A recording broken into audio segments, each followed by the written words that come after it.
Rotate your device. जय गुरु जी। गुरु जी को प्रणाम। गुरु जी के प्यारी प्यारी संगत को प्रणाम। गुरु जी का लख लख शुक्राना। और एक बार फिर गुरु जी ने आप लोगों के समक्ष रूबरू होने के लिए एक प्यार भरा आमंत्रण दिया है। तो जितना भी इस गुरु महाराज का शुक्राना किया जाए कम में, मैं इतना ही कहूँगा, इकते पैरों नंगी फिर दे, सिर ते मंगन छावा, सब कुछ दिता दाता, मैं क्यों ना शुक्र मनावा। मुझे नहीं पता वो कौन सी घड़ी थी, वो कौन सा समय था जिस समय गुरु महाराज ने बुलाया था मुझे। उस टाइम मैं एक छोटे से बिजनेस में जुड़ा हुआ था, इलेक्ट्रॉनिक्स के और रेस्टोरेंट के।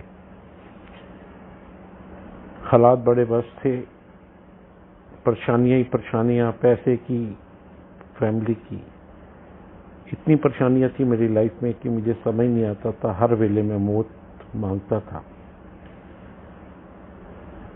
और जुड़ना कैसे हुआ मेरा, उस टाइम ये मैदानगढ़ी विलेज होता था, ये इंदिरा ओपन यूनिवर्सिटी ढूंढ लेती। मैं सन 90 की बात बता रहा हूँ।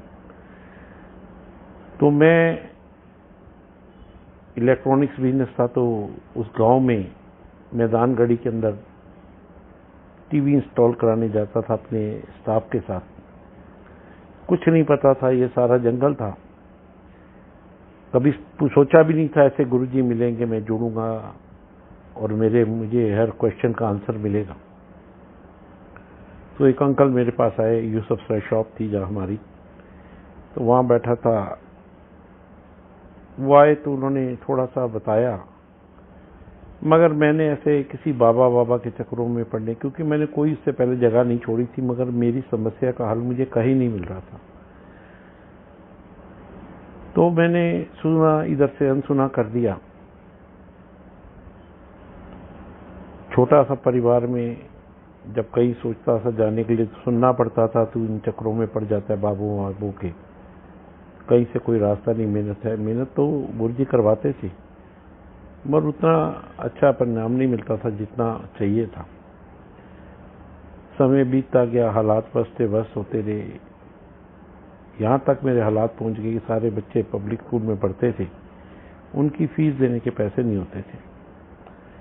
तो एक समय आया जब मैंने बच्चों के स्कूल में जाके, गौतम नगर में फादर इंग्लिश स्कूल में पढ़ते थे, तो वहाँ जाके फादर से रिक्वेस्ट की कि मैं बच्चों की अब फीस नहीं दे सकता और मेरे से वजन उठाया नहीं जाएगा, तो मेरे को बच्चों का टीसी दे दो कि मैं इनको किसी गवर्नमेंट स्कूल में डाल दूँ।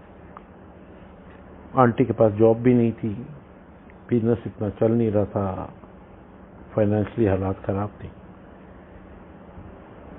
गुरुजी का नाम जरूर लेता था, जाता नहीं था, बहुत कम। एक आध दो बार एम्पायर स्टेट गया था उन्हीं अंकल के साथ। तो वहाँ गया तो वहाँ फादर जो हैं वो क्रिश्चियन मिशनरी से थे, और क्रिश्चियन मिशनरी का वो स्कूल है।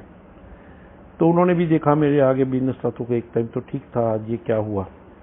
तो मैंने उनको बात बताई। तो उनको, जब उन्होंने मेरे से बात की फीस नहीं दे सकता, टीसी दे दूं, तो उन्होंने कहा तू कौन है इन बच्चों का टीसी लेने वाले। तो वो मुझे ऐसे लगा मेरे गुरु महाराज बोल रहे हैं। कहते बच्चे तो हमारे हैं, आपको तो सिर्फ कस्टोडियन रखा हुआ है, आप इनकी परवरिश करो, देखो देखभाल, हम टीसी नहीं देंगे। मैंने कहा मैं फीस नहीं दे पाऊंगा तो कैसे गाड़ी चलेगी। तो उन्होंने मुझे एक ही बात कही कि आप इनकी जो क्वार्टर की बस फी है, उस टाइम पे 150 रुपये होती थी, 450 रुपये मुझे 3 बच्चों के देने पड़ते थे। तो कहते हैं वो देते रहो और बच्चों की एजुकेशन है वो कंटिन्यू, क्योंकि बच्चे बड़े इंटेलिजेंट थे। ठीक है, चलता रहा, सिलसिला चलता रहा, कई साल तक बच्चे। जो टीसी लेने का मेरा जो चैप्टर शुरू हुआ, तो वहाँ से तो ये लगा कि फादर ने, वो गुरु महाराज बोल रहे थे, उनका मैसेज था कि टीसी नहीं देना। उसका रिजल्ट हुआ कि बच्चे धीरे धीरे पढ़ गए।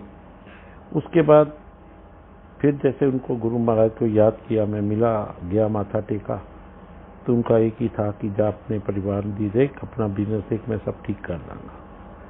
इच्छा थी सेवा करने की, मन में मांग नहीं सका क्योंकि उस टाइम मांग के लिए मना किया हुआ था। तो उनका यही था मैसेज कि वक्त आते सब ठीक हो जाएगा। सबसे पहले मेरी आंटी को उन्होंने जॉब दी, कोई जॉब भी ऐसी दी, गवर्नमेंट जॉब टीचर की, उनका इशारा था कि अप्लाई कर, काम हो जाएगा। तो जैसे ही मैंने आंटी को जॉब के लिए अप्लाई कराया तो आंटी की जॉब लगी। तो मुझे एक तरफ से तो निश्चिंत हो गया कि मेरी घर की रोटी परिवार, जो कि हम सुबह की रोटी खाते थे तो शाम को इंतजार करते थे कि आज लंगर कहां से आएगा।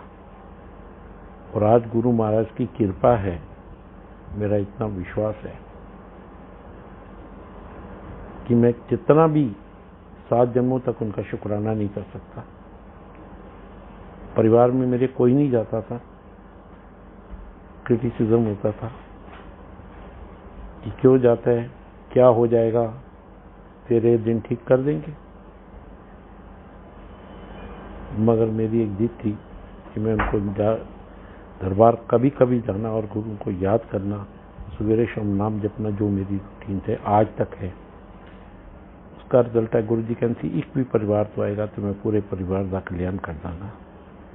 आज गुरु महाराज की मेहर है कि परिवार में टोटल हम 5 भाई 2 बहनें, उनके 16 बच्चे हैं। 16 में से 12 बच्चे MBBS डॉक्टर हैं। आज समय के परिवर्तन का वो डिफरेंट है, कुछ डॉक्टर हैं, कुछ डिफरेंट फील्ड में ट्रांसफर हो रहे हैं। मोस्टली बच्चे इंडिया से बाहर ही सेटल हैं। और आज गुरु महाराज का पूरा परिवार शुक्राना करता है। बीच में मैंने कई उतराइयां चढ़ाइयां, कितने उतराइयां चढ़ाइयां हर जीव ते आंदियां ने, अगर कृपा होए तेरी ते असके लंघ जांदियां में। 2007 में गुरु जी की महासमाधि 31 मई को लेते ही संगत में मुझे एक मैसेज था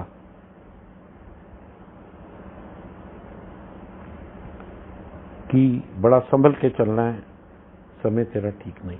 अंकल का एक मैसेज था और वही हुआ। 24 अगस्त 2007 को मेरा बहुत बड़ा मेजर एक्सीडेंट हुआ लाजपत नगर, जहां मैं रहता हूं। मैं स्कूटर पे जा रहा था, मुझे पीछे से कार वाले ने हिट किया, मैं गिर पड़ा और मेरे ऊपर से गाड़ी निकल गई। मेरी राइट लेग टोटली स्मैश हो गई। मुझे उठा के सफदरजंग हॉस्पिटल में एडमिट ले गए। वहां मेरे ब्रदर के होने वाले दामाद ट्रॉमा सेंटर में थे, अभी शादी नहीं हुई थी। उनको बुलाया तो ऑपरेशन थिएटर में थे, तो उनके जूनियर्स आए, उन्होंने मेरे को ट्रीट किया। वहां मेरे को उस टाइम कोई बीपी शुगर की प्रॉब्लम नहीं थी। वहां मुझे उन्होंने ट्रीट किया, मैं चीखता रहा, चिल्लाता रहा। तो उन्होंने कहा आपकी टांग की सर्जरी करनी पड़ेगी, टोटली राइट लेग डैमेज हो गई थी। 1 हफ्ता मैं पड़ा रहा। वो लोग मेरा बीपी शुगर कंट्रोल नहीं किया। जो स्टेरॉइड इंजेक्शन मुझे देते थे उससे बीपी शुगर बड़ा ऊपर शूट करने लगा। 1 हफ्ते में वहां पड़ा हुआ तड़पता रहा। तो एक दिन ऐसे ही मैंने अपनी आंटी को बोला जा गुरुजी से मत्था टेक के। आंटी गई, वहां से एक ऐसा मैसेज गुरुजी का मिला कि इनका हॉस्पिटल शिफ्ट किया जाए। उसी दिन शाम को मुझे 6 बजे मैक्स हॉस्पिटल साकेत में शिफ्ट कर दिया। वहां शिफ्ट कर दिया, शाम को मेरे टेस्ट हुए, सुबह मेरी मेजर सर्जरी हो गई 4 घंटे की। अगले दिन जब मैं होश में आया तो मैंने आंटी से कह दिया हाँ गुरु महाराज की मेहर हुई है। वहां जब मेरा सर्जरी हुई तो सारे डॉक्टर्स की टीम आई देखने के लिए। उन्होंने परिवार से पहले एक पेपर पे रिटर्न में ले लिया था कि एक टांग छोटी बड़ी भी हो सकती है, चलने में दिक्कत आ सकती है, गाड़ी नहीं चला पाएंगे। मैंने कहा ठीक है। ऑपरेशन हुआ, मैं 6 महीने बेड पे रहा, रिकवरी हुई। गुरु महाराज के चरणों का आशीर्वाद फिर मिला। मैं मंदिर आने जाने लगा, सत्संग में जुड़ा। धीरे धीरे धीरे समय व्यतीत होता रहा। फाइनेंशियल प्रॉब्लम्स मेरी ठीक होनी शुरू हो गई थी। मगर कहते ना, अगर मेरे कर्मों का खेल था कि मैं खूह में गिरा था, अगर मुझे गुरु महाराज ने कुएं से निकाला तो मैं खाई में गिरा, खाई से निकाला तो मैं दरिया में गिरा, और दरिया से निकाला तो मैं समुंदर में गिरा कि जिसका कोई किनारा नहीं है। जब समुंदर में गिरे तो आपकी जीवन का अंत है। मगर गुरु महाराज ने मुझे निकाला। वहां से हुआ तो मेरी प्रॉब्लम्स कुछ ठीक होती थी, कुछ बढ़ जाती थी। फैमिली प्रॉब्लम शुरू हो गई। समय बीतता रहा। गुरु महाराज का अरदास करनी, बैठना, यही सोचता था ये क्या खेल है। परिवार वालों को एक मौका मिल जाता तो जा और गुरुओं को जा, देख तेरा सब ठीक कर देंगे, तेरा तो पहले से खराब होता जा रहा है। मगर मैंने अपना विश्वास नहीं डोलने दिया। मुझे एक दिन ऐसी सारी संगत ने पूछा कि अंकल आज तक आपने इतनी परेशानियों में निकला है तो आपको कभी ऐसा नहीं हुआ कि आपका विश्वास टूटो? मैं क्या नहीं, मेरा विश्वास बढ़ता गया। मुझे याद था कि मुझे वो दिन नजर आ रहा था कि जब गुरु महाराज मुझे हर कष्ट से निकाल के अपनी सेवा में लेंगे। और बड़े लंबे समय से गुरु जी के सत्संगों में सेवा का मौका मिलता है। मैं और मेरी आंटी अभी वो एज ए प्रिंसिपल रिटायर हुई हैं। हम दोनों कुछ नहीं करते, बस सत्संग की सेवा। और सत्संग में अभी मैं 3.5 महीने ऑस्ट्रेलिया होके हैं, उससे पहले भी लास्ट ईयर 3.5 महीने और संगत के बीच में रहे हैं, संगत में ही। तो एक बड़ा अच्छा लगता है जब इस परिवार में ऐसा परिवार नहीं है। तो जैसी मेरी समस्याओं का अंत हो रहा था तो फैमिली से सुनना मिलता था कि सब ठीक होता है तो फिर खराब क्यों होता है। तो मैंने कहा गुरु मेरा इम्तिहान लेते हैं। इम्तिहान क्यों लेते हैं? वो देख दें कि मेरे नाल जुड़े है या मतलब वास्ते आया, कल चलाते नहीं जाएगा। मगर मैंने जिंदगी में पीछे मुड़ के नहीं देखा। आज मैं हर सत्संग में संगत में कहता हूं कि इस दुनिया में मेरे जैसा सुखी कोई नहीं, क्योंकि उस गुरु ने वो कर्मों का मुझे, मेरे अच्छे कर्मों का, बुरे कर्मों का से निकाल कर मुझे अपने चरणों में जोड़ा। और ऐसे परिवार के साथ समय बीतता रहा, मेरा विश्वास बढ़ता गया। तो हर समय जब गुरु जी का नाम लेते थे परिवार में, उससे पहले मेरे घर बड़े माता के जागरण चौकियां में करवाता था। फिर जैसे जैसे समय आया गुरु जी का सत्संग शुरू हुए, परिवार को भी पता लगा कि वाकई में गुरु ने अब मेहर किया। तो आज सारे परिवार वही। 2014 आ गया मेरे पास। मंदिर में वीकली सेवा थी, थर्सडे के दिन लंगर प्रसाद में। 2014 में दिसंबर के महीने में 25 दिसंबर को एनुअल फंक्शन गुड़गांव में मेरी सेवा थी। वहां से उस दिन थर्सडे का दिन था तो मैं सेवा में सुबह निकल गया। शाम को 5 साढ़े 5 बजे फ्री हुआ तो वहां से मैं बड़े मंदिर आ गया। मंदिर में मेरी रात की सेवा थी। रात की सेवा जब मैं करके जा रहा था, एक अंकल का मुझे फोन आया। वो कई दिन से मुझे कह रहे थे कि अंकल, गाड़ी थी मेरे पास एक, कि अंकल नई गाड़ी लो। मुझे रोज कहना बड़ा संभल के जाया कर। मैं बड़ा सोचता था कि मैं कहा अंकल आप ऐसा क्यों कहते हैं मुझे रोज। उनको ये सारी पिक्चर नजर आ रही थी कि क्या है और क्या होने वाला है। वो ही हुआ। मैं 25 दिसंबर को सेवा से फ्री होकर मंदिर से रात को 1-1:30 बजे चला। 2 बजे घर पहुंचा, लाजपत नगर पहुंचा। तो जाके मैं, परिवार उस टाइम मेरा इंडिया में नहीं था, मैं और मेरे गुरु महाराज जो मेरे पीछे विराजमान हैं, उनके स्वरूप के साथ सुबह उठ के बैठ के बातें करना। उस दिन थोड़ा सा मुझे डर सा महसूस हुआ कि पता नहीं क्या वक्त है। अंकल भी कहते हैं और कुछ। वही हुआ। मैं और अंकल, परिवार को, उन लोग सारे वैसे रूटीन में सत्संग में जाने लगे। अंकल कहीं और चले गए, मैं कहीं और चला गया, मोती नगर साइड। वहां पे 10 से 12 का सत्संग था। 10 से 12 के सत्संग में जब वापस आ रहा था तो हमने दोपहर को GK 1 में सत्संग में जाना था।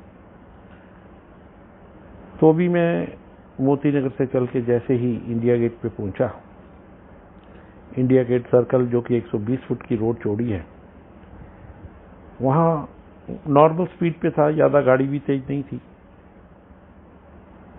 अमूमन मेरे साथ अंकल होते थे, उस दिन अंकल मेरे साथ नहीं थे।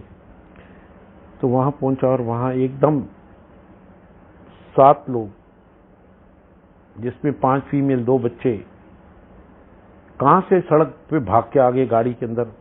मैंने ब्रेक लगाई, गाड़ी ने यू टर्न मार दिया और गाड़ी जाके पटरी के ऊपर लगी और गाड़ी पूरी 100% डैमेज हो गई। जो लोग आ गए थे सब तो रोड पार कर गए। मैं एक अंकल थे 42 ईयर्स के, वो पटरी पे उनका पैर नहीं पड़ा, वो नीचे गिरे और पटरी उनके सिर पे लगी। वो 18 इंच की पटरी है उनकी, आप अगर जाएंगे तो ध्यानचंद स्टेडियम के सामने देखेंगे तो 18 इंच की पटरी है, वहां लगी। वो गिरे, उनको ब्लीडिंग हो गई।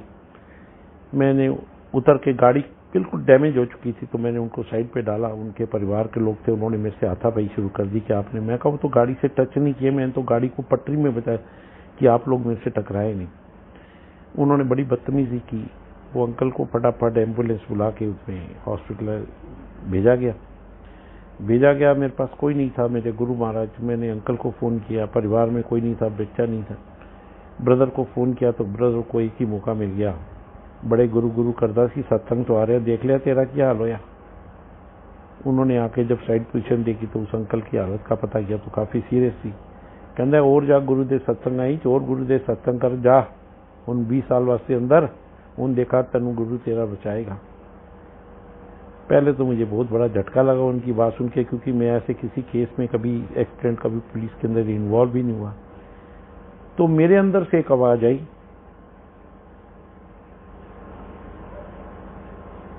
मैंने कहा अगर कोई इस केस के अंदर मेरा बाल भी बांका कर देगा तो मैं जिस गुरु को मानता हूं, मैं आपकी बात मानूंगा, उनको मानना छोड़ दूंगा।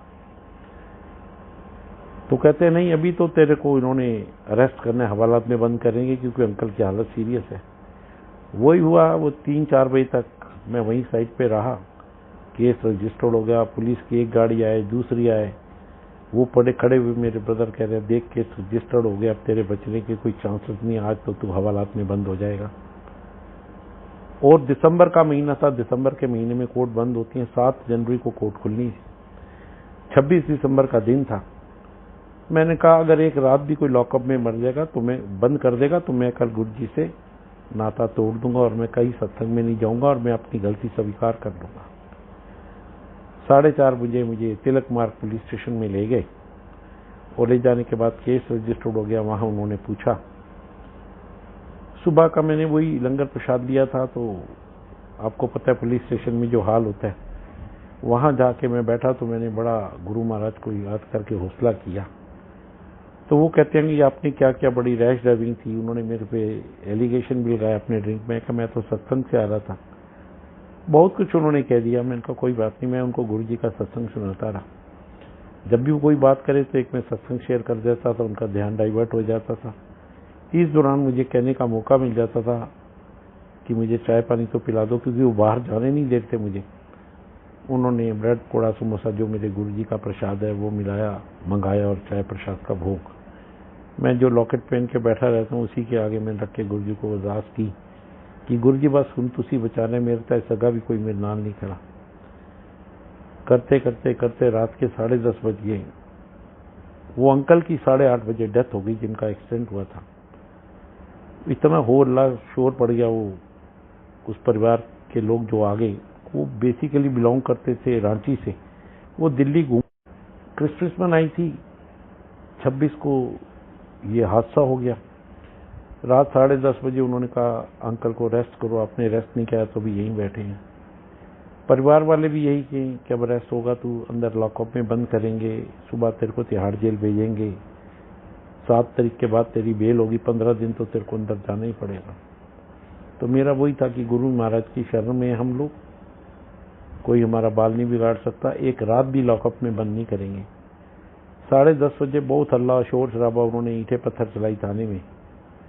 संगत के लोग भी कुछ आगे, जो हमारे सेवादार थे, अंकल भी आए पूछे। मैं कहा कुछ नहीं होगा, बस गुरु महाराज की शरण में है, वो अपने आप बचाएंगे। 10:30 बजे एसीपी डीसीपी जब सब आ गए, एसएचओ भी था, तो मैंने एक सत्संग उनसे शेयर किया। मैं कहा डेथ तो अंकल की हो गई।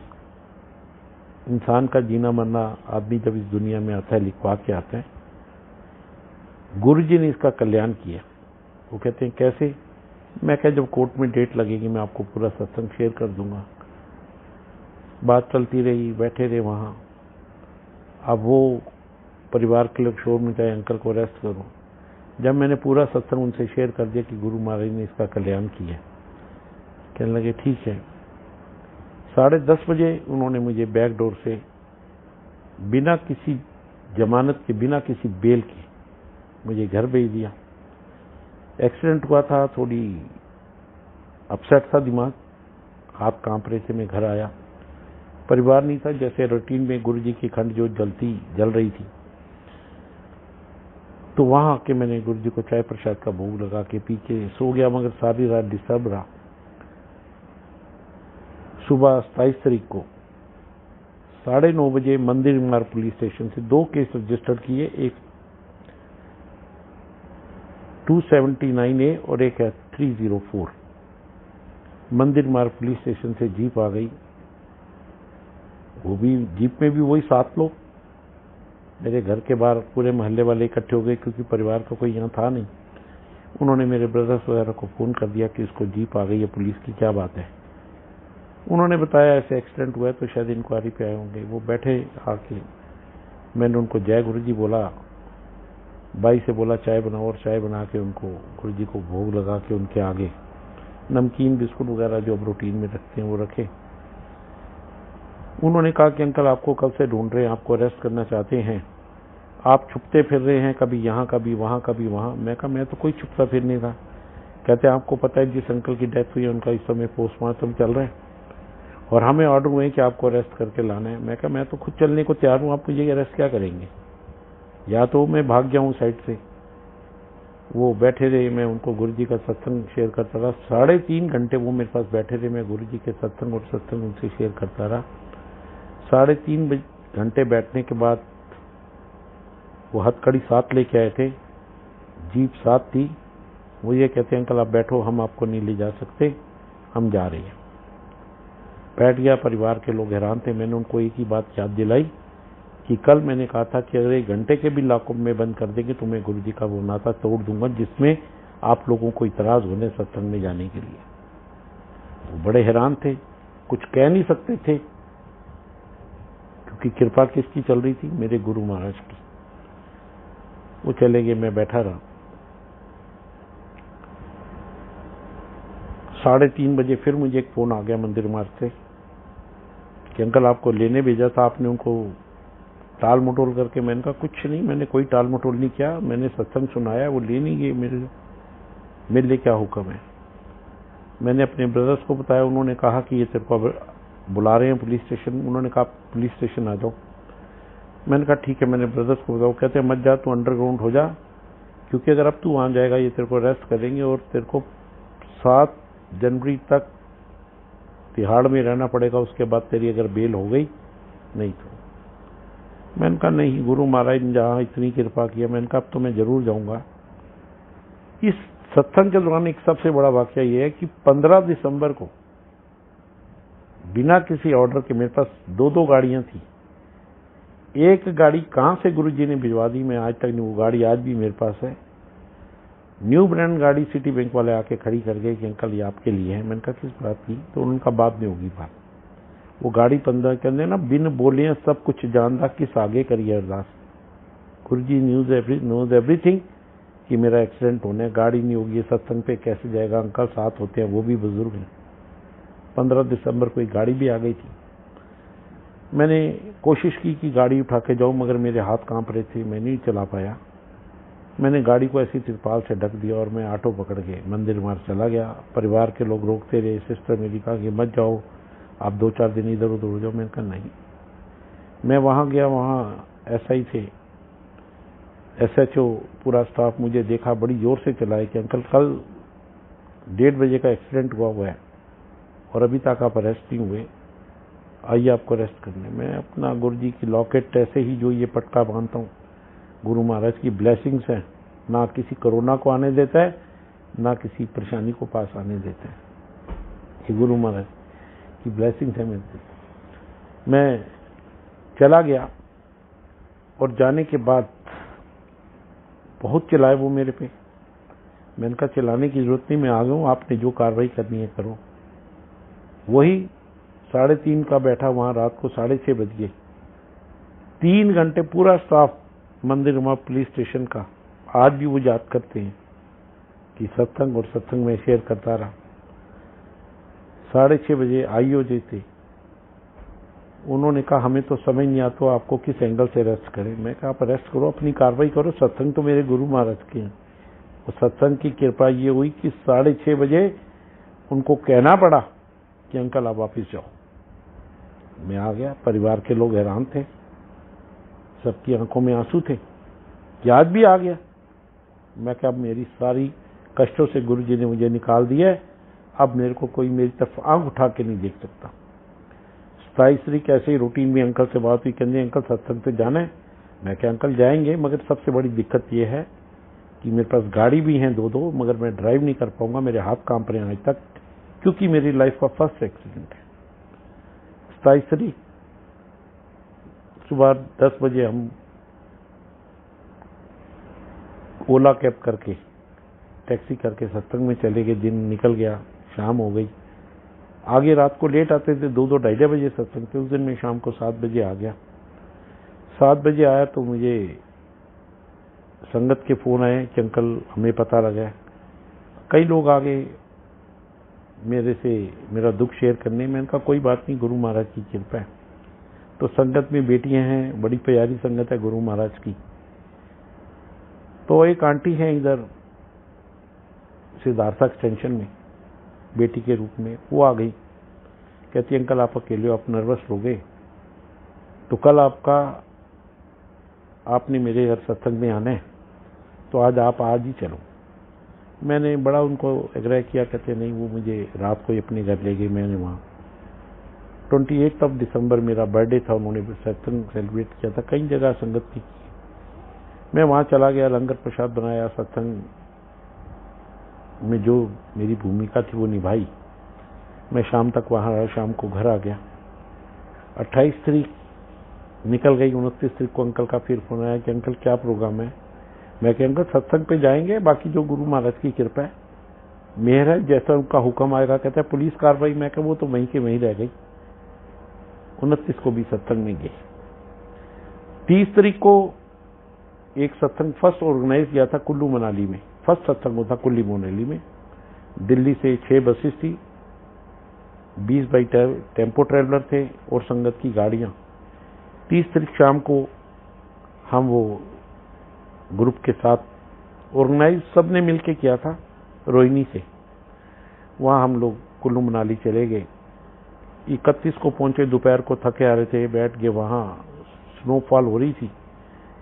31 रेस्ट किया, रात को अपने अपने रूम में ही सबने सत्संग किए। काफी थी वहां पर। सिर्फ टिकटें हमें बस की 1800 रुपए की पे करनी थी, बाकी सब जो अरेंजमेंट था, रूम, जल प्रसाद, चाय प्रसाद, बेड टी, लंगर प्रसाद, नाश्ता, वो सब उनकी तरफ से था। हम चले गए वहां 31 फर्स्ट को। वहां पहला सत्संग कुल्लू मनाली में बड़ा एक होटल में किया। उसके बाद तो 2-3 दिन 4 दिन वहां रहे, सत्संग चलते रहे। जिस टाइम मैं कुल्लू मनाली के लिए जा रहा था तो मैंने परिवार में बताया मैं कुल्लू मनाली जा रहा हूं। तो मुझे परिवार वालों ने कहा तेरा एक्सीडेंट हो गया, इतना बड़ा केस रजिस्टर्ड है, अगर तू अब चला गया और उन्होंने अगर नॉन अवेलेबल वारंट इशू कर दी और तेरे को हथकड़ी लगा के लाएंगे, क्या अच्छा लगेगा संगत में। पहले तो मैंने सोचा नहीं जाता, फिर मेरी एक जिद हो गई कि मैं रोज तो सुन रहा हूं ये होगा, अरेस्ट हो जाओगे, अंदर चले जाओगे इतने दिन में। मैंने कहा अब तो मैंने जरूर जाना है। और मैंने सेवा भी ली थी, संगत को अरेंज किया हुआ था, संगत का अरेंजमेंट किया हुआ था। मैं कुल्लू मनाली चला गया। वहां से हम 6 तारीख को आए। बड़ा नॉर्मल, मैं फोन पे इन टच था अपने ब्रदर्स वगैरह से। संगत क्यों कहते कुछ नहीं हुआ। 6 तारीख को आया, मैंने रेस्ट किया। 7 तारीख को मैं सुबह पटियाला हाउस कोर्ट चला गया। वहां गया, मेरे साथ कोई नहीं था, मैं और मेरे गुरु महाराज, कोई वकील नहीं, कोई नहीं। मेरे जज साहब मेरे साथ थे। वहां गया, जैसे ही मैं 21 नंबर कोर्ट पटियाला, उस सनिग्धा सवरिया उस टाइम जज होती थी, वहां एंटर हुआ तो वहां स्टाफ ने मुझे थोड़ा सा परेशान किया। कहते अंकल किस लिए आए हो। मैंने कहा मैं गाड़ी रिलीज कराने हूँ। कहते एक्सीडेंट हो गया, बेल कहाँ है, बेल के पेपर। मैं कहा बेल नहीं, आज तक हुई, गाड़ी नहीं मिलेगी। उन्होंने कुछ और बातें भी कही जो मैं अभी सत्संग में शेयर नहीं कर सकता। तो मेरे को फील हुआ, मैं उसको एक ही बात कही, वहां जो रीडर था, मैं कहा मैं गाड़ी रिलीज कराने आया हूँ गुरु महाराज की मेरे से, इसी लिबास में था जिसमें आपके सामने बैठा हूँ। मैंने कहा अगर आज गाड़ी रिलीज नहीं होगी तो मैं गाड़ी अपनी क्लेम नहीं करूंगा। उसने मुझे बाहर खड़ा कर दिया। 10:30 बजे कोर्ट स्टार्ट हुई। जज साहब आके बैठी तो मैंने जैसे ही कोर्ट में दोबारा एंटर किया तो बड़ी जोर से चलाया कि आप अंदर क्यों आए हैं। मैंने कहा गाड़ी रिलीज करनी है मुझे। जज मैडम ने पूछा आप क्या पूछ रहे हैं इनसे। कहता है जी मैंने इनको 2 बजे बुलाया, ये सुबह से मेरे सिर पे खड़े हैं। मैंने कहा जी मैं नहीं खड़ा, मैं तो एप्लीकेशन लगानी है। जज साहब के सामने बोलने से पहले मेरे मुंह से इतना निकल के आंटी जय गुरु जी, तो उधर से जवाब मिला अंकल जय गुरु जी। सारे कोर्ट में वकील खड़े, भरी पड़ी खचाखट कोर्ट मुझे देख रही है कि अंकल आंटी कौन आ गए। जज साहब ने बात सुनी, 1 मिनट पे वहां सिग्नेचर किए, मेरी गाड़ी रिलीज कर दी। मैंने कहा आंटी मुझे इसको कंपनी में क्लेम के लिए भेजना है, गाड़ी को क्रेन आई हुई है। साथ ही तिलक मार्ग पुलिस स्टेशन था, मैंने वहां गया। उन्होंने वो अहमद जिसने मुझे की टोक लगाई थी उसको साथ भेजा। वो जब जा रहा था तो दिन था 7 जनवरी, ठंड बहुत थी, उसके हाथ कांप रहे थे। मैंने कहा ये क्या हो रहा है। कहता है अंकल बड़ी ठंड लग रही है। दरअसल ठंड इस बात की नहीं लग रही थी, ठंड लग रही थी आंटी अंकल के रिश्ते की। आंटी अंकल का कौन सा रिश्ता आ गया, इनसे तो मैंने बहुत भला बुरा पहले क्या कुछ और भी।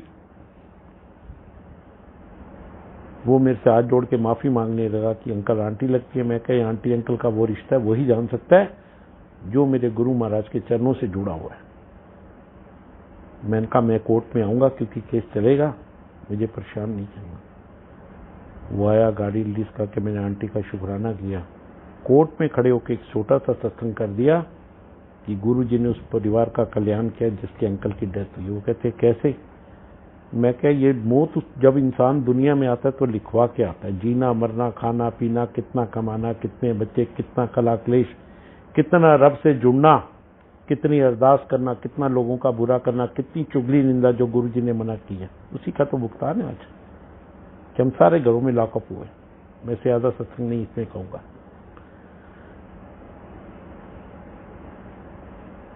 मैंने उनको सत्संग से वो कहते कैसे कल्याण किया। मैं अगर इसको कोई बस वाला मार जाता, बिहार में ये लड़ते हैं रांची में, मियाँ बीवी नदियों में कूद जाते हैं, इसको कुछ नहीं मिलना था, किसी ट्रेन के नीचे आके मर जाता। मैं कहा ये मेरा गुरु संगत के आगे, जिसकी की गाड़ी कॉम्प्रिहेंसिव इंश्योरेंस है, मेरी LIC भी थर्ड पार्टी एक्सीडेंटल कवर है, इसका गुरुजी ने कल्याण कर दिया।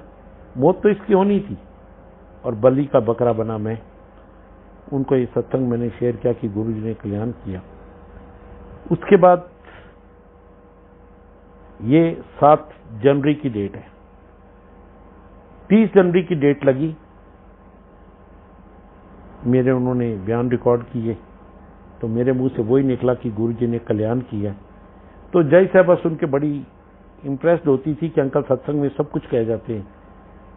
उसके बाद मेरी 7 फरवरी लगी, उसके बाद 17 फरवरी, उसके बाद मार्च की 27 तारीख लगी और लास्ट लगी 7 अप्रैल की। तो 6 अप्रैल को मैं एक सत्संग में था, विकासपुरी विशाल सत्संग था। तो मैंने एक उस दिन संडे का दिन था, तो मैंने वहां सत्संग किया कि सबको पता था केस चल रहा है। तो मैंने, लोगों ने कहा जी 20 साल चलेगा, 25 साल चलेगा, अंकल एक बार आप अंदर जाओगे, बेल होगी, बड़ी लंबी रात है। मैं कहा गुरु जी के यहाँ रात लंबी नहीं होती, रातें बड़ी छोटी होती हैं, बस वो देखते हैं कि इसका लगाव कितने मेरे साथ, मेरे शीत चरणों में। लोगों ने कहा। तो उस दिन मेरी अगले दिन मंडे को 7 तारीख को डेट थी। तो मेरे को 2 कोर्टों में पेश होना था, एक 21 नंबर में, एक मेन कोर्ट पटियाला। उसमें टाइम भी दोनों का वही 10:30 बजे का। तो मैंने गुरुजी से अरदास की कि मैंने कहा ये कैसे होगा, 2 कोर्टों में नहीं पहुंचा, वहां एब्सेंट लगते ही मेरे को समन इश्यू हो जाएंगे। संडे के दिन कोई कोर्ट नहीं खुली रहती। हम विकासपुरी से सत्संग कर सके, मैं और अंकल। उसके बाद हम लोग द्वारका के लिए निकले और द्वारका के सत्संग में जाते आते मुझे कोर्ट से फोन आया कि अंकल आपकी 2 डेटें हैं कल, एक 21 नंबर में, एक मेन कोर्ट में हरीश दुदानी के यहाँ, वो कंपनसेशन के लिए थी। मैंने कहा फिर, तो कहते अंकल आपको दोनों जगह आना है। मैं कहा 2 जगह कैसे आएंगे। उन्होंने फोन बंद कर दिया। आधे घंटे बाद मुझे फोन आया, भी हम ऑन द वे थे, कि अंकल आपको एक डेट आपकी 10:30 बजे, दूसरी 12:30। तो मैं 10:30 बजे जो मेन कोर्ट में मेरी डेट थी, मैं वहां पहुंच गया। वहां हर डेट पे जिन अंकल की डेथ हुई थी, जो सबके परिवार के आते थे, उनके हाथ में हॉकी लाठियां वाठियां पकड़ी होती थी। उनकी कोशिश होती थी एक अंकल पे हमला किया जाए। मैं होता था, मेरे साथ कोई नहीं होता था, मेरे गुरु महाराज अकेला, क्योंकि परिवार वाले भी नहीं थे। फिर थोड़ों को ये भी था कि ये हमारी बातों के अगेंस्ट चलता है, ये गुरु जी के हिसाब से चलता है। मैं तो उसी के हिसाब से चलना है जिसने मेरी बाँ पकड़ी है। जे तू ना फड़दा बाँ असीर उलझाना सी, अगर तू ना देंदा था असीर उलझाना सी। मैं मेन कोर्ट में पहुंचा, उनके परिवार के लोग पूरे कोर्ट के अंदर ही आ गए परिसर में। मैंने जज साहब को इशारा किया, उन्होंने सबको बाहर कर दिया। उनकी वाइफ थी, उनका ब्रदर इन लॉ था, उसने जज साहब को बोला मुझे खर्चे भेजने के लिए पैसे दे दो, 50,000 रुपये इनसे लेके।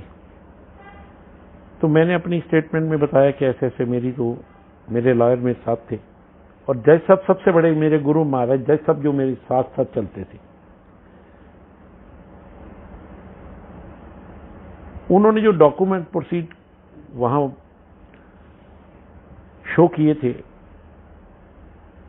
उसके अंदर कहा था ये लेक्चरर था, इसके इतने हैं। उस अंकल के 4 बच्चे पहले थे, 2 माँ बाप, 6, 7वीं वाइफ। और जिस टाइम एक्सीडेंट हुआ उनकी वाइफ फैमिली वे में थी। 1 हफ्ते के बाद एक बच्चा और हुआ, उनके यहाँ बेटा। 8 लोग डिपेंडेंट, तो उसने कहा। तो जज साहब ने जब उसकी फाइल निकाल के उसका रिकॉर्ड चेक किया तो कहते आपने तो इसमें लिखा ये लेक्चरर थे, इतनी सैलरी थी, तो फिर आपको पैसे की क्या कमी है? आप कहते हैं मेरे पास खाने को नहीं है। उन्होंने फाइल ओपन कर दी। जब कंप्यूटर पे रिकॉर्ड मंगाया, हमें 2 घंटे का टाइम मिला, और उस पर सारी ओपन हो गई कि ये जिस अंकल की डेथ हुई इज ओनली लेबर क्लास, जब यूनिवर्सिटी बनी थी। फेक डॉक्यूमेंट्स देने के चक्कर में उन पर उल्टा केस हो गया। उनके वकील को अंदर ही मीमो जज साहब ने इशू कर दिया, और उन्होंने कहा मैं ये केस को भी फाइनलाइज करूंगा। कंज्यूमर कोर्ट के हिसाब से ये था 7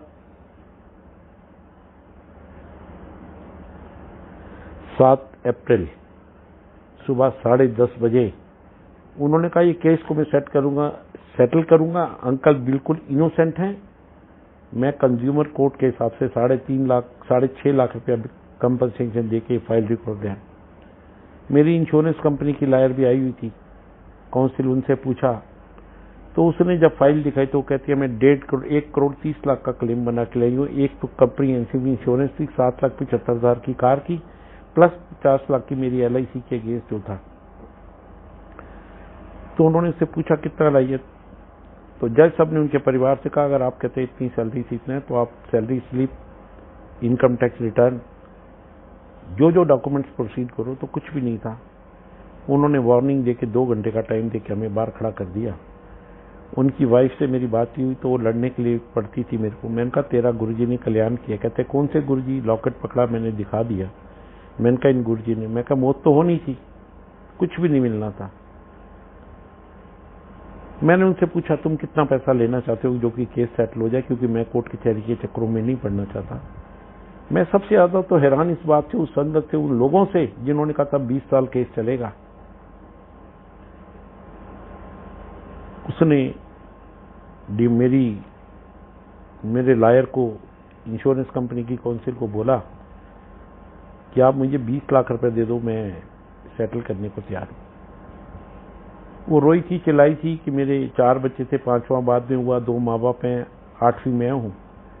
जज सबको तरस आया। उन्होंने मुझे पूछा कि आप 2 लाइनें लिख दो कि मुझे इनको कंपनसेशन देने में कोई। मैं कहा मुझे कोई ऑब्जेक्शन नहीं है, ये वापस भी नहीं मुझे मिलना, इनके अगर काम आ सकते हैं, इनका बेटरमेंट हो सकता है। तो मैंने वो 2 लाइनें इंश्योरेंस कंपनी के लॉयर को लिख के दे दी। उसने 20 लाख मांगे तो उन्होंने बताया कि ऐसे इसके पास कोई एजुकेशन है, कोई इसकी परमानेंट इनकम नहीं थी। तो उन्होंने कहा मैं इस कंडीशन में इसको 32 लाख रुपए तक क्लेम दे सकती हूँ। उन्होंने 20 लाख आए थे। जज सबको तरस आया कि 8 लोग डिपेंडेंट हैं। उसी टाइम पटियाला हाउस कोर्ट के अंदर जो बैंक की ब्रांच है वहां से 26 लाख रुपया, 6 लाख जज साहब ने बढ़ाया, 26 लाख रुपया कंपनसेशन दे के वो केस मेरा सेटल हो गया। मैंने परिवार में फोन किया, सर ने कोई नहीं माना कि सेटल। कहते अंकल 20 साल केस चलते हैं, आपका तो सेटल हो गया। मैंने चैन की सांस ली, गुरु जी का शुक्राना किया, कोर्ट में खड़े होकर फिर एक सत्संग कर दिया। तो जज साहब भी इस बात को मान गए कि वाकई में गुरु ने मेहर की है। नहीं तो अगर दूसरा होता कोई तो वो कुछ नहीं देता, केस चलता, लंबी जाते होती। अब एक मेरा 279 वाला केस था, वो तो कंपनसेशन का सेटल हो गया, अब रह गया 304 एक। उसके अंदर भी मेरा केस 21 नंबर कोर्ट में चलता रहा। चलने में डेटें पड़ती थी 6 महीने की, 8 महीने की, 1 साल की। तो वहां मेरे काउंसिल ने मुझसे कहा कि अंकल इसमें 29 विटनेस हैं आपके अगेंस्ट, ये आपको नुकसान पहुंचा सकते हैं। वो स्टेट वर्सेस मेरे नाम से, कुलबीर वसीम मेरा नाम है, वैसे किट्टी अंकल संगत में प्यार से बुलाते हैं। तो अंकल इसमें आप सबको मिलो और सबसे बातचीत करो। मैंने उनको एक ही बात कही, मैं कहा आज तक क्या हुआ, एक सेटलमेंट हो गया, ये भी होगा, सिर्फ रख भरोसा गुरु महाराज पे। वो केस भी चल रहा है, उसमें 29 विटनेस से जब विटनेसेस की टाइम आया आज से 2 साल पहले, तो मेरे को पासपोर्ट की परमिशन नहीं थी कि मेरा पासपोर्ट रिन्यू किया जाए। पासपोर्ट नहीं होने देते थे मुझे, दिल्ली से बाहर इंडिया से जाने नहीं देते थे। तो मैंने एक एप्लीकेशन लगाई गुरु महाराज का नाम लेके, और सत्संग मेरा कोर्ट में हूँ, बैंक में हूँ, मार्केट में हूँ, सब्जी की दुकान पे हूँ, मेरी दिनचर्या सत्संग से होती है। किसी ना किसी बहाने गुरु जी ने एक सत्संग जरूर करना होता है।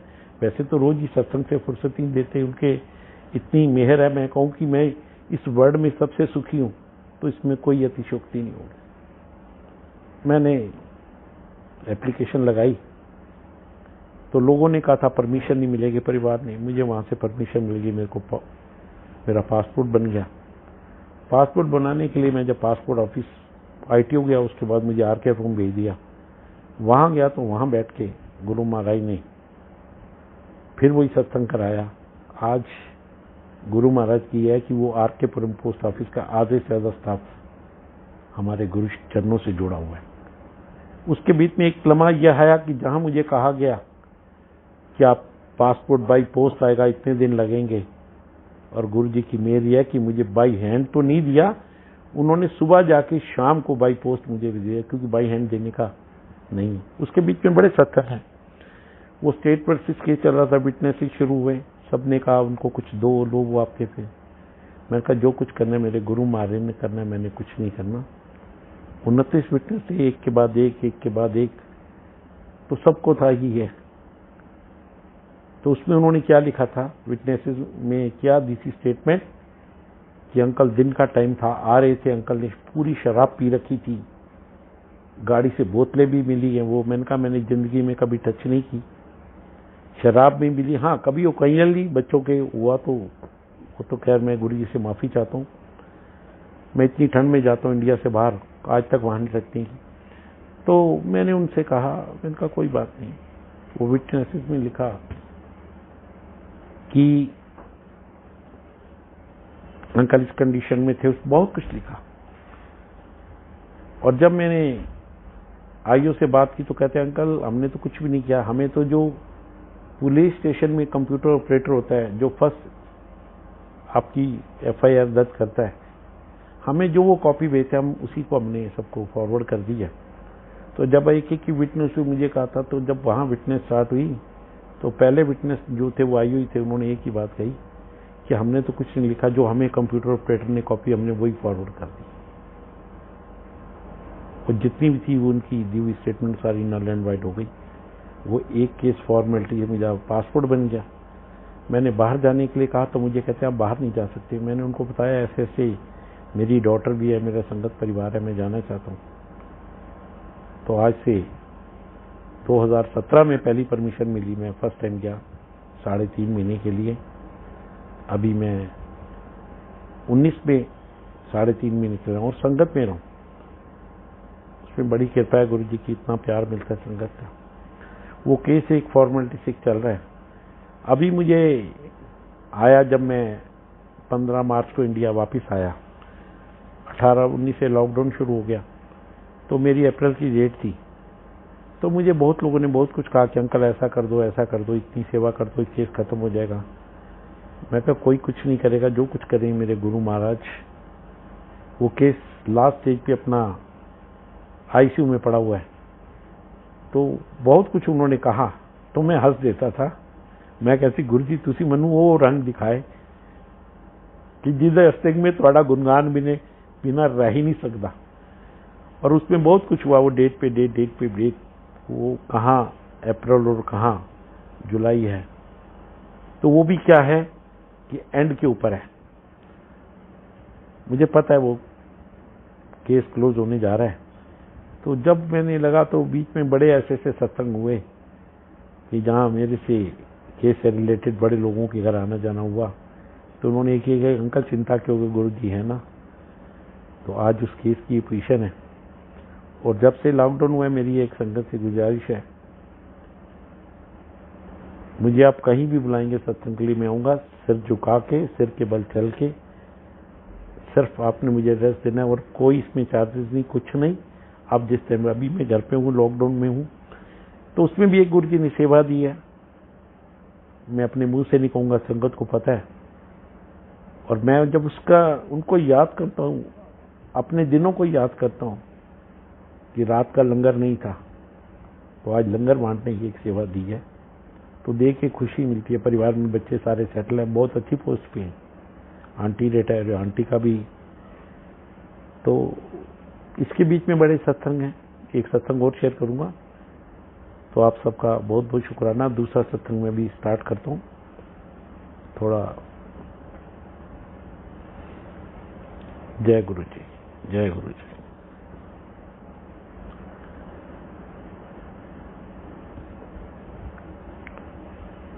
गुरु जी ने जब मेरा 90 के बाद मेरे दिन ठीक करने शुरू किए, परिवार मेरे अपने परिवार को तो विश्वास हो गया था कि गुरु जी मेहर करते हैं। तो मेरी आंटी जो हैं, पहले टीचर थी, फिर वाइस प्रिंसिपल, फिर प्रिंसिपल बनी, तो उनको रूमेटिक आर्थराइटिस की प्रॉब्लम हो गई। हमारे पास ए क्लास फैसिलिटीज है हॉस्पिटल की, अपोलो, मैक्स, फोर्टिस, स्कॉट्स, कहीं भी जाए, लाइफ टाइम मेडिकल कार्ड है। कुछ आंटी की वजह से, कुछ बच्चों के डॉक्टर होने की वजह से फैसिलिटीज हमें मिली है। तो आंटी जॉब करती थी, तो आर्थराइटिस की प्रॉब्लम, अक्टूबर का महीना स्टार्ट होते ही आंटी की हवा खराब हो जानी। सुबह मैंने स्कूल छोड़ने जाता था आंटी को, तो आंटी ने एक ही बात करनी, मेरी तो सांस भी नहीं आ रही है, इतनी पेन है मुझे। तो बच्चे उस टाइम मेडिकल कर रहे थे, मैंने बच्चों से पूछा, डॉक्टर से पूछा, वो कहते हैं अंकल इसका कोई इलाज नहीं है, दवाई खाते चलो। कहते हैं पहाड़ा पढ़ते चलो, आगे बढ़ते चलो। मेरी बिटिया भी बाहर है, मैंने उससे पूछा, वो उस टाइम मेडिकल कर रही थी, तो कहते पापा इसका कोई इलाज बीमारी है। तो मैंने कहा सारी जिंदगी ऐसे ही तड़पेगी जैसे तड़पती है सुबह। अक्टूबर के महीने में बॉइल्ड पानी से नहाना, दशहरा हॉलीडे के बाद अक्टूबर में खुलते थे, तो बॉइल्ड पानी से नहा के जाना। तो आंटी का स्कूल पास में था, साउथ एक्सटेंशन में, तो आंटी से मैं फोन पे टच रहता था। तो मैंने पूछना, तो कहते हैं 2012 की है सत्संग है। तो आंटी मुझसे यही कहे कि मैं तो बचूंगी नहीं, मेरे को तो हो जाएगा, मैं तो चंद दिन की मेहमान हूँ, दवाइयाँ भी खाती हूँ फिर भी तड़पन होती है। स्कूल से आना, घर का काम मिलजुल के करते थे। अब आज जब आंटी एब्सेंस में कर देता था, शॉप पे भी जाना होता था, तो सब कुछ एक 4 चपाती आंटी को बनानी होती थी। तो एक दिन ऐसे ही मुझे आंटी का स्कूल से फोन आया कि मेरी तबीयत ठीक नहीं, आप आ जाओ। मैंने कहा ये तो रोज का है, तूने पता भी है, दवाई खानी है, चलता, अब इसका कोई इलाज तो है नहीं। मगर एक दिल में आवाज थी कि गुरु महाराज इस चीज का भी इलाज करेंगे, जो कि कहीं नहीं था। आज पूरी संगत हैरान है। वो अंकल बहुत पुराने जो गुरु जी सड़े, वो भी कहते हैं किससे बड़ी मेहर नहीं हो सकती।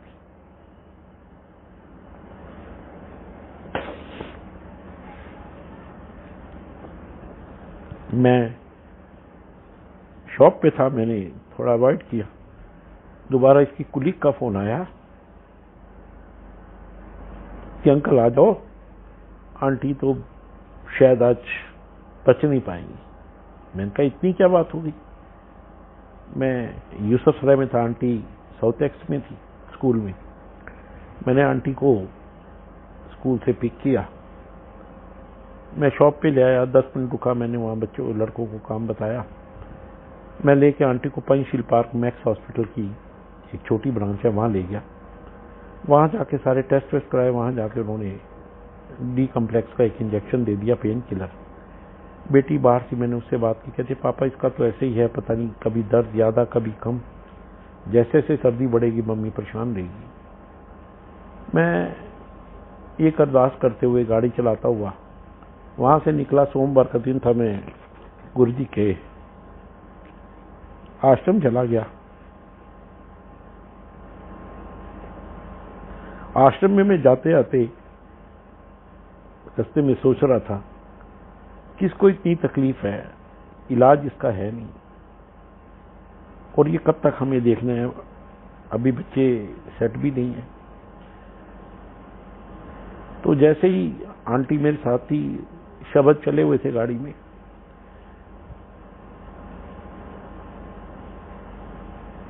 तो फतेहपुर बेरी की मार्केट के पास पहुंची तो मुझे कहती हैं, वहाँ एक रमेश स्वीट शॉप थी, तो कहती है मुझे जलेबी खानी है। सुबह 10:30 11 बजे का टाइम था। मैंने कहा हम बड़े मंदिर जा रहे हैं, हम वापसी पे जलेबी देखेंगे, खानी है, अभी तो पहले मंदिर जाएं, फिर रश हो जाएगा, फिर दर्शन करने में टाइम लगेगा। तो मेरे दिमाग में उल्टे सीधे विचार कि पता नहीं क्यों आज जलेबी है, ना ये मीठा ज़्यादा खाती है, क्या वजह। उसके बाद मैंने बात करके अपना शब्द सुनते हुए जा रहा था बड़े मंदिर। जैसे एंट्री की, अंदर पार्किंग में गाड़ी लगाई। गाड़ी लगाने के बाद हम, आंटी ना झुक सकती थी, ना बैठ सकती थी, ना लेट के माथा टेक सकती थी, सारी बॉडी में पेन रहती थी। गणेश जी की मूर्ति पे माथा टेका, अंदर समाधि पे माथा टेका मैंने लेट के, आंटी ने खड़े होके। जैसे ही शंकर जी की मूर्ति के पास पहुंचे तो एक आवाज आई कि आज तेरी समस्या का निदान मैं कर दूंगा। एक अंदर से ख्याल सा मुझे आया। मैं 5 मिनट तो घबरा गया कि ये कैसे निदान, उल्टे सीधे विचार की कुछ हो ही ना जाए। अभी आंटी खड़ी हुई थी, मैं झुक के माथा टेक बैठा था, आंटी तो टेक नहीं पाती थी, वो ऐसे ही हाथ जोड़ के खड़ी थी। तो जो शंकर जी की फाउंटेन के अंदर मूर्ति स्थापित है, उसमें शेषनाग का फन है, उसके सेकंड फन से रिफ्लेक्शन निकली 7 दफा, कभी ब्लू, कभी व्हाइट, कभी रेड, कभी येलो, कभी ग्रीन, लास्ट में पिंक निकली। और ओवल शेप में आंटी को ऐसे पढ़ के, आंटी को मैंने कहा देखा आपने मुझे रिफ्लेक्शन? तो कहती है हाँ, वो साइंस टीचर है मैथ की, तो उसको एक जगह कहते हैं नहीं ऊपर कोई लैंप लगा है शायद वो घूम रहा है। मैंने कहा नहीं, आज गुरु जी ने तेरे पे मेहर की है। तो आंटी का विश्वास नहीं बना। मैं सीढ़ियां चढ़ के आंटी का हाथ पकड़ के अंदर ले गया, सत्संग हॉल में जहां माथा टेक के बैठते हैं। मैंने माथा क्या लेट के टेकता, आंटी मेरे से पहले ही लेट के आंटी ने माथा टेक दिया। मैं हैरान। कहती है आपने मुझे कहा था कि मेहर होगी, उसका हो गया विश्वास? कहती है हाँ। हम बैठ गए वहां, आधा घंटा बैठे, पूरा जाप किया। जमीन पे नहीं बैठ सकती थी, पालती मार के बैठी। वहां माथा टेक के गुरुजी का शुक्राना करके हम बाहर निकले। तो तब ये पीछे वाला चाय प्रसाद का हॉल नहीं था, जो साथ में विंडो है, सीढ़ियां उतरते सत्संग हॉल से, जहां गुल्लक के बाद, वहां खिड़की में लाइन में लगे हुए थे। मैं आगे था, आंटी मेरे पीछे थी। तो जैसे ही मैंने प्रसाद लिया तो मुझे मिला लड्डू, समोसा और चाय। मैं आगे चलने लगा तो सेवादार कहते हैं अंकल आप आगे आ जाओ। आंटी को कहता है रुक जाओ, प्रसाद आ रहा है। जब आंटी का नंबर आया तो आंटी को मिला जलेबी और समोसा। आंटी देख के हैरान। उसके बाद आंटी की आंखों में आंसू नहीं रुक रहे थे। हम वहीं पर, वो सामने जो पत्थर का फर्श बना हुआ है, वहीं पर साइड में वो जो पटरी सी है, वहां हम बैठ गए। तो मैं यही बात कर रहा था, लोगों ने मेरे से कई मिले, कहते अंकल आज आपको पता है रिफ्लेक्शन पड़ी आंटी पे। मैं कहा गुरु जी की मेहर हुई है। मैंने संगत के साथ बैठ के वहाँ सत्संग किया। मैंने बताया कि आंटी को एक प्रॉब्लम थी। मैंने जब रास्ते में वहाँ से चाय प्रसाद लेने के बाद हम जब वापस आ रहे थे, अब तो बाहर से आना पड़ता, तब अंदर से ही आ रहे थे, गेट के पास से अंदर से आ रहे थे, तो मैंने आंटी से पूछा तेरी पेन का क्या हाल है? कहती आज तो पेन नहीं है। साथ एक क्लॉज ये भी लगा दी कि वो इंजेक्शन का असर है तो वो तो 4 दिन रहता है। मैंने कहा आज मेहर हो गई है गुरु महाराज की, अब तेरे को दोबारा प्रॉब्लम नहीं होगी। तो कहते हैं नहीं, मुझे लगा है कुछ हुआ है, मगर हम बाहर आ गए। मैंने आंटी को बिठाया गाड़ी में और घर लेके आया। मैं शॉप से जाने से पहले मैंने आंटी को घर छोड़ के गया। मैंने कहा सारे दिन की अपनी मूवमेंट नोट करना, कितनी पेन है? कहती है नहीं वो इंजेक्शन का असर है। शाम को बेटी से बात की जो बाहर है, तो उसने कहा पापा 4 दिन इंजेक्शन का असर रहता है, मम्मी को पेन नहीं होगी। अगले दिन सुबह उठे तो गीजर में ऑन करता था, तो मैंने आंटी को पूछा भाई गीजर ऑन कर दो, आपने नहाना है? तो कहती है नहीं आज मैं ठंडे पानी से नहाने की कोशिश करूंगी। मैं कहा कोशिश का क्या मतलब है? मैं कहा कल मैंने तेरे को एक ही बात कही कि गुरु महाराज ने कृपा की है।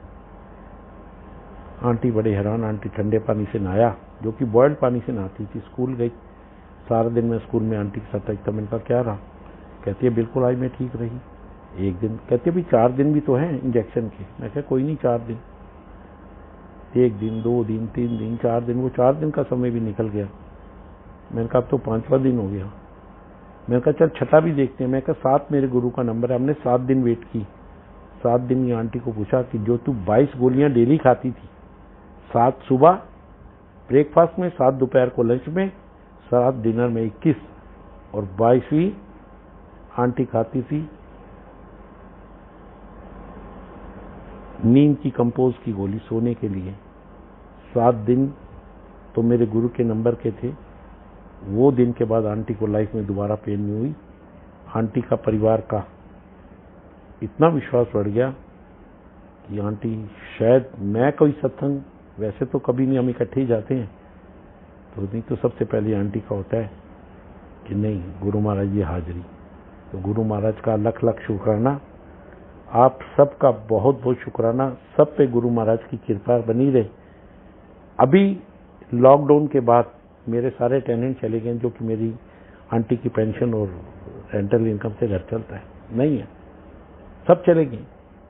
मगर वो कहाँ से दे रहे हैं, कहाँ से संगत में सेवा करवा रहे हैं, बस उनको याद करता हूँ, आंसू बहाता हूँ सुबह शाम। रूटीन एक है कि सवेरे 3:30 बजे उठ के, उसके बाद जरूर सो जाता हूँ मैं 6 बजे। वो जो उनका नाम लेना है उसी में। मैंने अमृत वेले के सत्संग भी गुरु जी ने शुरू कराए थे, मगर साथ एक क्लॉज लगा दे कि अमृत वेले से सत्संग नहीं करने, तो मैं अब अमृत वेले में नहीं जाता हूँ। हर वेले शुक्राना करता हूँ। बच्चे भी परिवार के, आज सब परिवार चढ़ती कलाओं में है। कभी लाइफ में पीछे मुड़ के नहीं देखा। कहना ना 3 लोग नोखंड में, गुरु से बड़ा न कोई, करता करे न कर सके गुरु कर जो। तो गुरु जी का और गुरु परिवार का, इतनी प्यारी प्यारी संगत का, और जो आंटियां सेवा कर रही हैं, मैंने उनको भी किया। और अभी जो ये एक लंगर सेवा की उन्होंने दी थी, मैं उन संगत का भी शुक्राना करना चाहता हूँ। सोनिया आंटी भी हैं, अंजू आंटी भी हैं, चांद अफजल भी, सब ने अपना योगदान देके इसको निभाया बड़े अच्छे। अब तो लॉकडाउन खत्म हो गया है, मगर उसके बाद भी हमारी एक इच्छा रहती है कि कोई रात को बिना गुरु महाराज के लंगर के प्रसाद के ना सोए। ऐसे ही ये परिवार चलता रहे और ये दुख की घड़ी जल्दी कटे। मगर हमें बड़े ईमानदारी से फर्ज निभाना है और हर वेले गुरु महाराज का शुक्राना करना, चाहे वो किसी भी हाल में रखे।